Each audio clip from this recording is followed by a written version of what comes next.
pas forcément. On peut vouloir mettre de l'argent de côté sans savoir ce que l'on en fera, pour une épargne de précaution en cas d'imprévu, ou une épargne tout court. On n'a pas besoin d'avoir un projet pour épargner, mais quand on a épargné et qu'un jour on a une somme d'argent disponible, ça peut donner envie d'avoir un projet, que ce soit pour créer sa propre entreprise, acheter un premier bien immobilier. Ou par exemple, se lancer dans le grand voyage dont on a toujours rêvé. Il y a trop d'informations et pas forcément fiables, surtout sur les réseaux sociaux. Moi, j'aime bien que les choses aillent vite, je suis impatiente, mais je suis réaliste aussi et je sais bien que quand on propose un investissement très vite rentable et sans risque, c'est pas net, c'est qu'on me vend du rêve. Personnellement, j'ai besoin de comprendre les termes employés, d'être informé sur les produits d'épargne et surtout d'avoir confiance. Et de savoir les comparer pour aller vers les plus adaptés.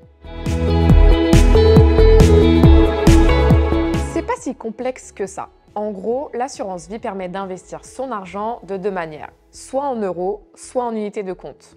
Si l'on veut investir son argent sans prendre de risques, on l'investit dans ce qu'on appelle les fonds en euros de l'assurance vie. L'épargne est garantie, c'est sûr.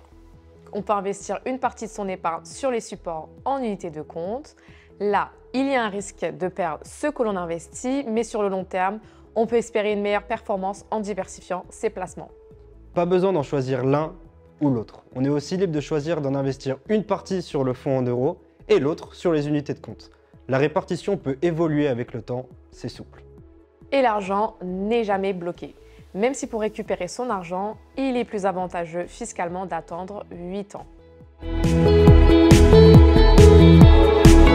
À l'ouverture d'un contrat d'assurance vie, le devoir de conseil est systématique. C'est la loi et ça te protège.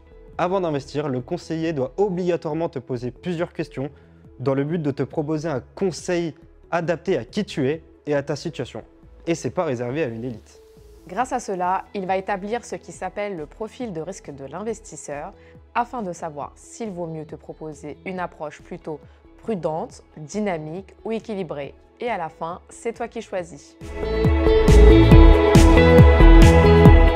Je dirais comprendre dans quoi on investit. Si on ne comprend pas, on n'investit pas. On ne met pas tous ses œufs dans le même panier, ça limite les risques.